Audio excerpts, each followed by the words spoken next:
بسم اللہ الرحمن الرحیم۔ آج جس مسئلے پر بات کی جائے گی اس پر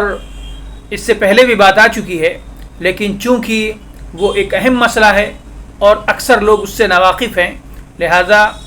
مستقل طور پر اس پر بات کرنا مناسب معلوم ہوا۔ مسئلہ یہ ہے کہ بسا اوقات بعض والدین، خاص طور پر باپ، اپنے کسی بیٹے کی نافرمانی کی وجہ سے اس کو عاق کر دیتا ہے، اپنی جائیداد سے بے دخل کر دیتا ہے، اور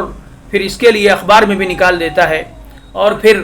قانونی سطح پر جو کارروائی کرنی ہوتی ہے وہ بھی کرتا ہے، اور لوگ یہ سمجھتے ہیں کہ اب یہ بے دخل ہو گیا، اس کا وراثت میں کوئی حصہ نہیں ہے۔ تو یہ بات معلوم ہونی چاہیے کہ جب کسی کا انتقال ہوتا ہے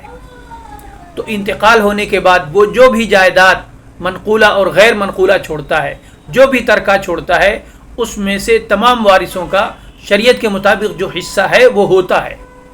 کسی کے عاق کر دینے سے، وراثت سے بے دخل کر دینے سے کوئی شخص بے دخل نہیں ہوتا، وہ اگرچہ بیٹا ہی کیوں نہ ہو۔